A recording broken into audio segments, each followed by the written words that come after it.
Hello students, good morning. आज हम unit number 1 में application of mole concept and concentration का टॉपिक डिस्कस करेंगे। लास्ट वीडियो में मैंने एम्पेरिकल फार्मूला और मॉलिक्यूलर फार्मूले में डिफरेंस बताया था और एम्पेरिकल फार्मूला कैलकुलेशन के मेथड्स बताए थे, जिसमें आपको पहले परसेंटेज लिखना था, फिर उसके बाद एक टेबल के अंदर दूसरा कॉलम बनाना था जिसमें एटॉमिक वेट लिखना था, फिर उसके बाद नंबर ऑफ मोल्स कैलकुलेट करने थे। आफ्टर दैट सिंपलेस्ट रेशियो, जिसके अंदर सबसे छोटी टर्म से उसको डिवाइड करना था, फिर उसके बाद होल नंबर रेशियो निकाल के इम्पेरिकल फॉर्मूला मिल जाता। क्लियर है? तो आज हम डिस्कस करेंगे मोल कॉन्सेप्ट की application, concentration of solution. Concentration of solution मैंने एक दिन बताया था कि कोई भी सॉल्यूशन होता है उसका मीन्स होता है होमोजीनियस मिक्सचर ऑफ टू और more than two compounds. It is a homogeneous mixture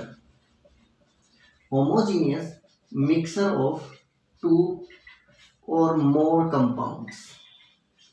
दो या दो से ज़्यादा कंपाउंड्स का मिक्सर होता है जो कंपाउंड्स आपस में केमिकली रिएक्ट नहीं करते, उसे हम बेसिकली सॉल्यूशन बोलते हैं। जैसे for example sugar plus water, salt plus water, HCl plus water, HNO3 plus H2SO, HNO3 plus HCl, H2O, sorry।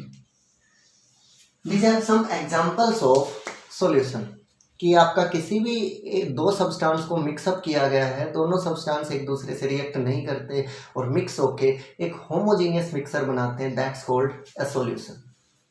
Solution में हमेशा दो पार्ट होते हैं। किसी भी सॉल्यूशन के दो टाइप के कंपोनेंट होते हैं। एक कंपोनेंट को मैं सोल्यूट बोलता हूँ, दूसरे कंपोनेंट को हमेशा कहा जाता है solvent. One component is known as solute, another component is known as solvent. Solute जो कंपोनेंट होता है वो हमेशा लेसर अमाउंट में प्रेजेंट होता है और जो सॉल्वेंट होता है वो हमेशा किस में प्रेजेंट होगा? हायर अमाउंट में। जो हायर अमाउंट में प्रेजेंट होता है उसको जनरली हम सॉल्वेंट बोलते हैं और जो कम अमाउंट में प्रेजेंट होगा उसे सोल्यूट। जैसे sugar plus water, sugar generally कम अमाउंट में डिजोल्व की जाती है किसी भी लिक्विड में, तो यहाँ शुगर आपका सोल्यूट है और वाटर आपका सॉल्वेंट है, और sugar plus water solution. Clear? इसी तरीके से सॉल्ट आपका यहाँ सोल्यूट है, वाटर आपका यहाँ पे सॉल्वेंट है, और sugar plus water solution. Clear है जी? तो दो से ज़्यादा या दो कंपाउंड्स के होमोजीनियस मिक्सर को हम जनरली सॉल्यूशन बोलते हैं अगर वो कंपाउंड्स एक दूसरे से रिएक्ट नहीं करते। सॉल्यूशन में दो टर्म्स होती हैं, सोल्यूट और सॉल्वेंट।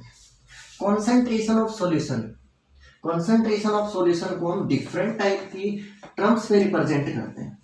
सॉल्यूशन की कंसेंट्रेशन को बहुत अलग अलग टाइप की टर्म्स में रिप्रेजेंट किया जाता है, जिसमें से पहली टर्म मैं रिप्रेजेंट करता हूँ percentage by weight, percentage by weight और परसेंटेज बाई वॉल्यूम, और परसेंटेज बाई वेट और percentage by volume, percentage by weight और परसेंटेज बाई वॉल्यूम।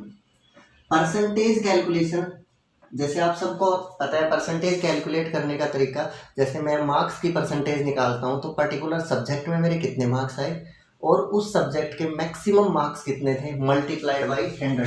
मीन्स जैसे मार्क्स की परसेंटेज निकालता हूँ, marks obtained divided by maximum marks, और मल्टीप्लाई कितने से कर देता हूँ? 100 से, that's called percentage. Out of 100 कितना बना? That's called percentage.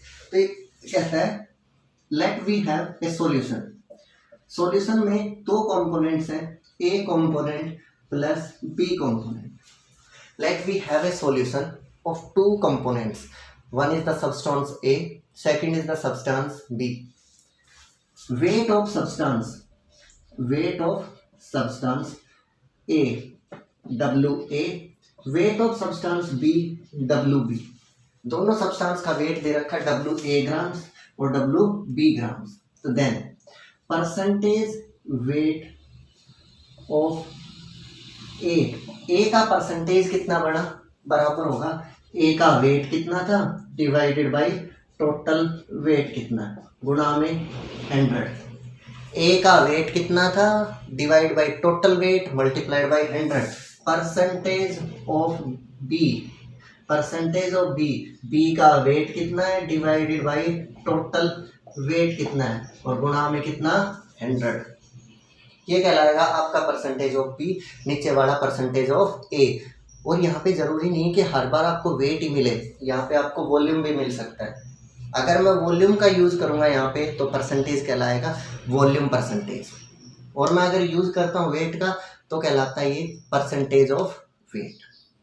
जैसे एक न्यूमेरिकल है, न्यूमेरिकल में क्या दे रखा है, calculate the percentage composition, calculate the percentage composition of solute and solvent in a solution where 5 gram solute is dissolved in 50 grams water। देखना जी, इसको परसेंटेज कॉम्पोजिशन पूछ रहा है, परसेंटेज कॉम्पोजिशन पूछ रहा है ये यहाँ पे, और उसने बोला है एक सोल्यूट है और एक सॉल्वेंट है, दोनों की परसेंटेज कॉम्पोजिशन बताओ जिसके अंदर 5 ग्राम सोल्यूट डिजोल्व किया गया 50 ग्राम वाटर में। दिखे दोनों component, solute, wait of solute, solute का वेट उसने दिया 5 ग्राम, वेट ऑफ सॉल्वेंट, सॉल्वेंट का वेट दिया उसने 50 ग्राम, and total weight, what will be the total weight, total weight of solution, solution का total weight होगा 5 plus 50 that's equals to 55 grams। कितना wait बन गया ये 55 grams। बताओ परसेंटेज ऑफ सोल्यूट कितनी होगी, परसेंटेज ऑफ सोल्यूट, सिंपल सा सवाल है, सोल्यूट की परसेंटेज होगी weight of solute divide by total weight, 5 plus 50 that is 5 upon 55 और sorry multiplied by 100, multiplied by 100 होगा इसके साथ में, multiplied by 100 that is equal to 500 divide by 550, this is the percentage of solute. In the same scenario percentage of solvent वो बराबर होगी 50 upon 50 plus 5 into 100 that is 50,000 divided by 50,000 ना 5,000 divided by 55 clear, oh sorry 55, this is the percentage of A और percentage of B। किसी भी component का weight divide by total weight, component का weight 5 gram, total weight से divide, दूसरे component का weight 50 divide by 50 plus 5 multiplied by 100, इस तरीके से आपको कंपाउंड्स की परसेंटेज निकालनी। क्लियर है। We have another example, numerical example दे रखा है इसका। कुछ ऐसे भी क्वेश्चन मिल सकते हैं जिसमें आपको खुद से वेट नहीं दिया हुआ, उस टाइम पे आप कंपाउंड्स का एटॉमिक वेट यूज करेंगे फॉर द कैलकुलेशन। जैसे calculate the percentage composition of each atom in MgSO4, calculate the percentage composition of each atom in MgSO4, यानी MgSO4 कंपाउंड दे रखा है, उसमें हर एटम की कंपोजिशन के बारे में ये पूछ रहा है ना। तो कैसे करेंगे इसको, देखो इसमें आपको नहीं बता रखा कौन सा एटम कितना दे रखा है, इस टाइम पे हम यूज करेंगे एटॉमिक वेट्स का। एटॉमिक वेट ऑफ सबसे पहले Mg, मैग्नीशियम एटॉमिक नंबर 12 होता है, एटॉमिक वेट हो गया 24 ग्राम्स पर मोल। सल्फर का होगा 32 ग्राम्स पर मोल। बचा ऑक्सीजन का होगा जी कितना 16 ग्राम्स पर मोल। लेकिन फॉर्मूला देखो कितने ऑक्सीजन दे रखे हैं इसने, 4, कितने ऑक्सीजन है 4, तो मतलब मीन्स वेट ऑफ 4 ऑक्सीजन। एक ऑक्सीजन का वेट 16 है तो 4 मल्टीप्लाइड बाई 16 4 ग्राम्स पर मोल। हो गया जी। Weight of magnesium 24, weight of sulphur 32, weight of 4 oxygens that is 64। अब तो निकल जाएगा percentage of mg, weight of mg 24 divide by total weight 24 32 64, 24 plus 32 plus 64 multiplied by 100।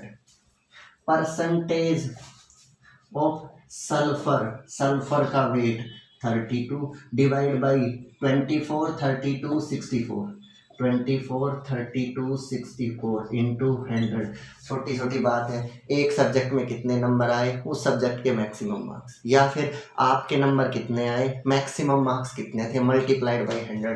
Magnesium का weight 24, total weight 24 plus 32 plus 64, 24 weight हो गया magnesium का, 32 हो गया सल्फर का और 64 किसका, ऑक्सीजन का।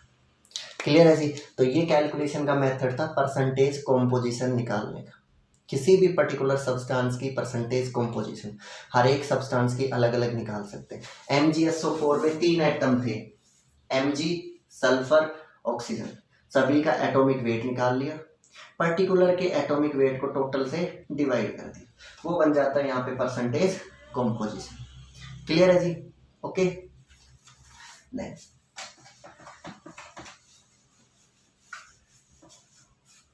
परसेंटेज ऑफ ए बराबर था weight of A divide by weight of A plus weight of B गुणा में 100, है ना। अगर इस 100 को रिमूव कर दिया जाए, if we do not multiplied by 100,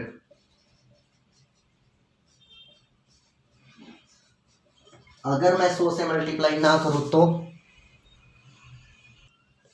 ना मल्टीप्लाई करे तो क्या होगा, तो कहलाता है then it is known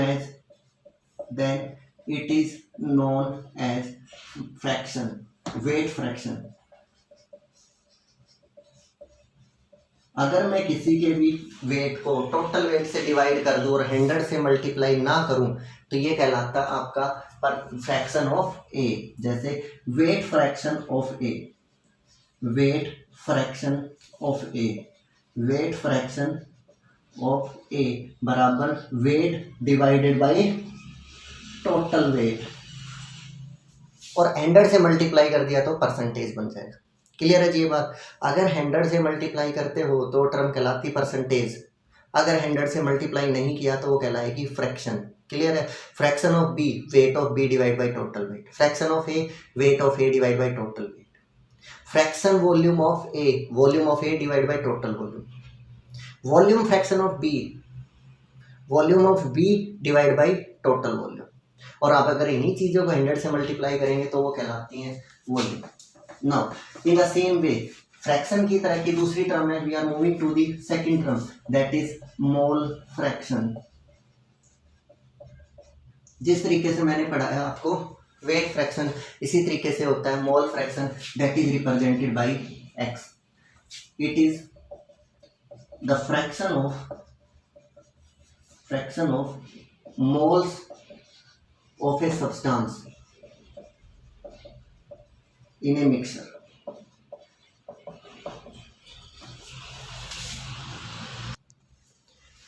It is the fraction of moles of a substance in a mixture. कोई मिक्सर दिया गया है, उस मिक्सर में किसी पर्टिकुलर सब्सटेंस के मोल्स का जो फ्रैक्शन होता है उसे बोला जाता है मोल फ्रैक्शन। जैसे we have two substance A plus substance B, और इन दोनों का एक मिक्सर दे रखा है। इस मिक्सर में number of moles of A है Na, number of moles of B है Nb। और मोल कॉन्सेप्ट में अच्छे से पढ़ाया गया है, किसी भी सब्सटेंस का वेट अपॉन मोलिकुलर वेट कहलाता है उसका नंबर ऑफ मोल्स, यानी मोल्स निकालने का तरीका मैं बहुत अच्छे से बता चुका हूँ, weight upon molecular weight. Then mole fraction of A, simple सी बात है, ए के mole divided by total mole. Mole fraction of B, B के moles divided by Na plus Nb। इसी तरीके से निकलेंगे fraction of the moles of a component present in a mixture, fraction of the moles of a component present in a mixture, किसी भी दिए गए mixture में किसी सब्सटेंस के नंबर ऑफ मोल्स कितना फ्रैक्शन होता है, कंपाउंड के mole fraction divide by total mole fraction of the solution.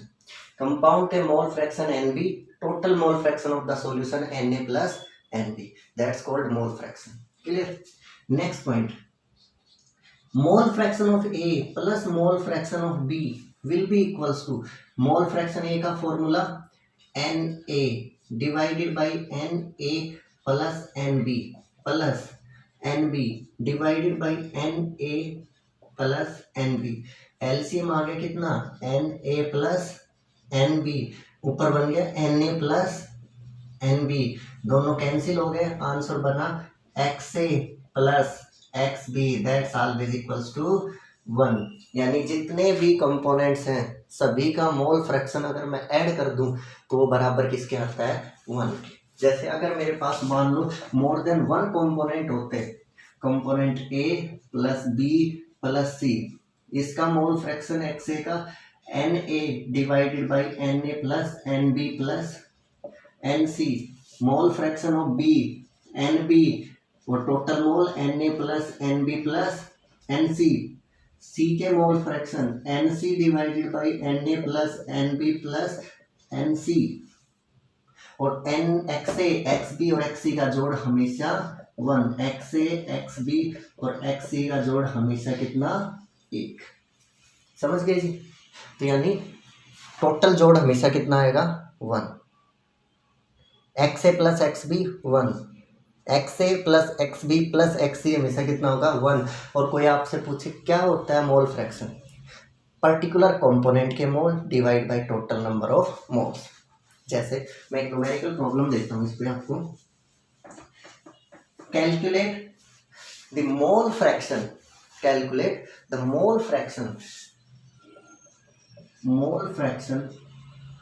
Of ethanol,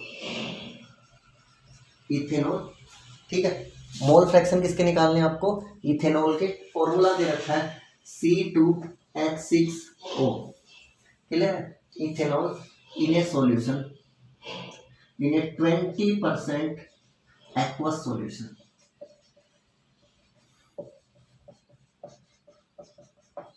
आपको मोल फ्रैक्शन निकालने इथेनॉल के 20% एक्वस सॉल्यूशन दे रखा है। तो मुझे दो कंपाउंड तो पता चल गए, एक तो आपके पास इथेनॉल है जिसका फॉर्मूला वो C2H6O बता रहा है, और एक्वस सॉल्यूशन है तो उसके अंदर क्या प्रेजेंट है, पानी। सॉल्यूट आपका है यहाँ पे इथेनॉल, सॉल्वेंट आपका यहाँ पे वाटर है। क्लियर है जी। नाउ मोल फ्रैक्शन, इस इथेनॉल के मोल फ्रैक्शन कितना होगा, number of moles of ethanol divided by number of moles of water plus ethanol, ऐसे निकलेंगे। वाटर के नंबर ऑफ मोल फ्रैक्शन निकालना हो वाटर का, तो number of moles of water divided by number of moles of water plus में number of moles of ethanol, यही बनेगा। इथेनॉल का मोल फ्रैक्शन निकालना हो तो इथेनॉल के मोल डिवाइड बाय टोटल मोल। अब मोल कॉन्सेप्ट में अच्छे से पढ़ा है, मोल नंबर ऑफ मोल्स कैसे निकलते, कितना परसेंट सॉल्यूशन है, 20% सॉल्यूशन मीन्स, इसका मतलब क्या है, 20 ग्राम इथेनॉल इन 100 ml सॉल्यूशन। अरे परसेंटेज का मतलब आउट ऑफ 100 ही होता है, तो ये कह रहा है 20% एक्वस सॉल्यूशन है, 20% इथेनॉल का एक्वस सॉल्यूशन है, तो इसका मीन्स क्या हुआ, 20% ना सॉरी 100 ml या 100 ग्राम सॉल्यूशन में, 100 ग्राम सॉल्यूशन में आपके पास 20 ग्राम इथेनॉल है, तो वाटर कितना है, 80 ग्राम। 80 ग्राम वहाँ पे क्या है, वाटर। यही तो मतलब है इसका। 20% सॉल्यूशन का मतलब है 20 ग्राम सोल्यूट और 80 ग्राम सोलवेंट। 20%, 100 में से 20 तो आपका सोल्यूट है, 80 क्या है, सोलवेंट। तो 100 में से 20 ग्राम इथेनॉल है और 100 में से 80 ग्राम कौन है, वाटर। अब मुझे जल्दी से बताओ molecular weight of ethanol. Carbon का वेट 12, कितने कार्बन, 2। हाइड्रोजन का वेट 1, कितने, 6। ऑक्सीजन का कितना, 16। 24 प्लस 6 प्लस 16, 24 और 6 30, 30 और 10 40, 6 ग्राम पर मोल। क्लियर है जी। Molecular weight of water 18। Number of moles निकाल सकते हो, number of moles of ethanol, ethanol के नंबर मोल होंगे वेट अपॉन उसका molecular weight 20/46।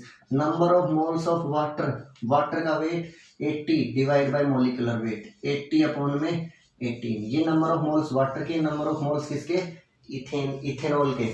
Mole fraction of ethanol मुझे निकालना है, weight moles of ethanol divide by total mole,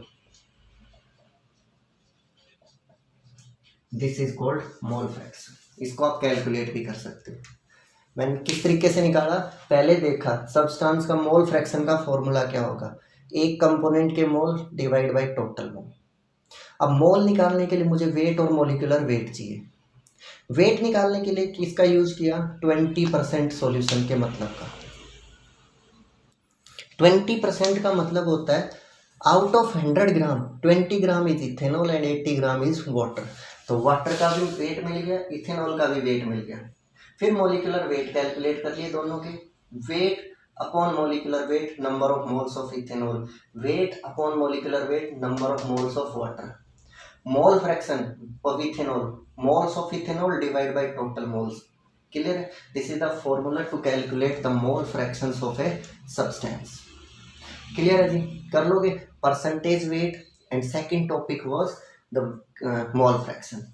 now we are moving towards our third concentration term, third term in which concentration can be represented, जिसके अंदर concentration को represent किया जाता है। सबसे इंपॉर्टेंट टर्म मानी जाती है, that is molarity.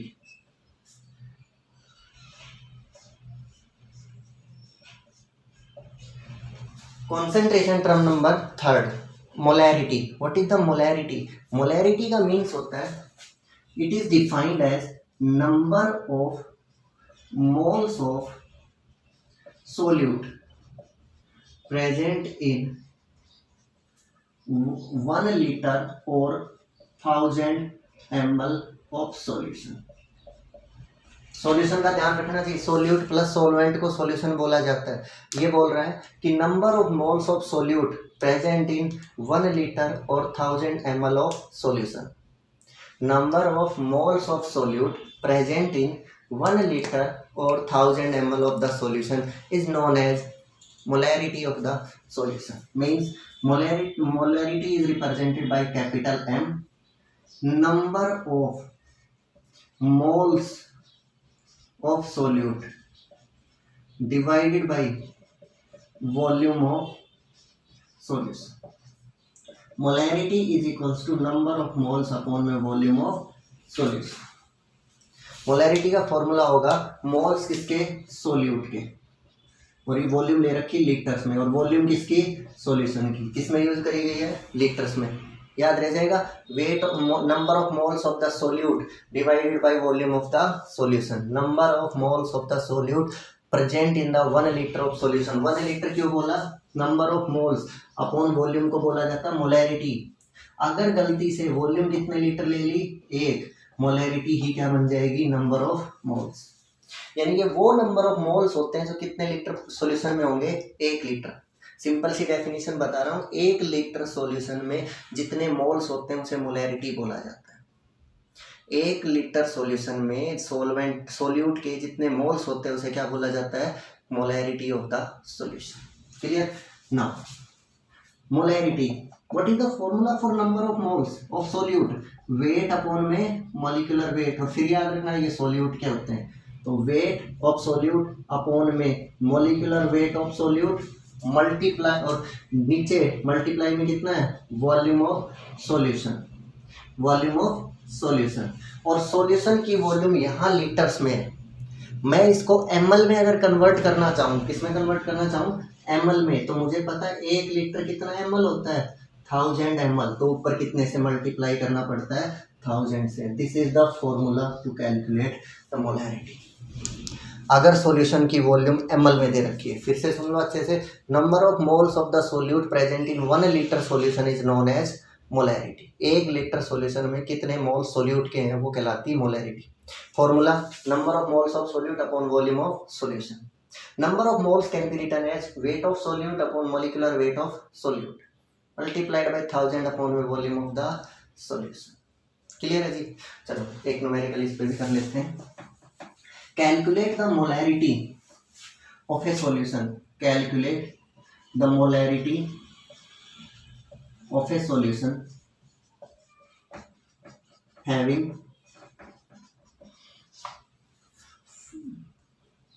0.4 gram NaOH in 100 ml solution। एक सॉल्यूशन है NaOH का, 100 ग्राम NaOH डाला गया है, 0.4 ग्राम NaOH डाला गया है 100 ml में, और वॉल्यूम और मोलैरिटी कैलकुलेट करने को बोल रहा है। मोलैरिटी का फॉर्मूला होता है वेट अपॉन में मॉलिक्यूलर वेट इनटू में 1000 अपॉन वॉल्यूम ऑफ सॉल्यूशन। किसमें? ml। कौन कौन सी टर्म्स नोन है?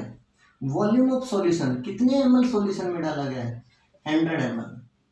What is the weight of A solute? NaOH यहाँ क्या है? सोल्यूट। पानी यहाँ पे सोलवेंट है और दोनों को मिला के सॉल्यूशन बना हुआ है, तो सोल्यूट NaOH है।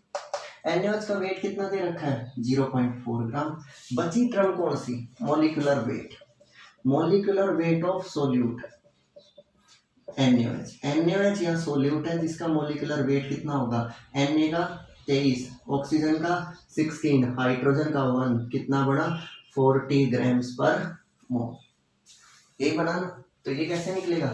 मॉलिक्यूलर वेट आ गया 40, तो मोलैरिटी बराबर आ जाएगी वेट 0.4 डिवाइड बाई 40 गुणा में 1000 अपॉन में 100। 2 0 कट गई, एक आ गया 4 अपॉन में 40, 1/10 मोलैरिटी आ जाएगी 0.1, और यूनिट होगी मोल पर लीटर। यूनिट याद रखना जी, मोलैरिटी की यूनिट होती है मोल्स पर लीटर, जिसको एम भी लिख सकते हैं, मोल्स पर लीटर या फिर एम।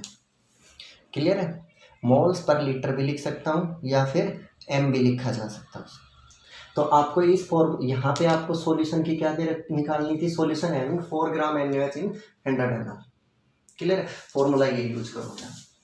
इसके अलावा इस फॉर्मूले का यूज किया जा सकता है वेट कैलकुलेशन में भी, यानी सेकंड टाइप का न्यूमेरिकल एक करवाता हूँ। Calculate the weight of solute. Calculate the weight of solute required. Weight of solute required to form 0.01 molar solution in 100 ml। 100 ml volume का 0.01 मोलर सॉल्यूशन बनाना है, और कहता है कि molecular weight of solute, molecular weight solute का उसने provide किया आपको 20 ग्राम्स पर मोल, है ना। तो देखो सुनो, इसमें बोल रहा है कि calculate the weight of solute required to form 0.01 molar solution in 100 ml।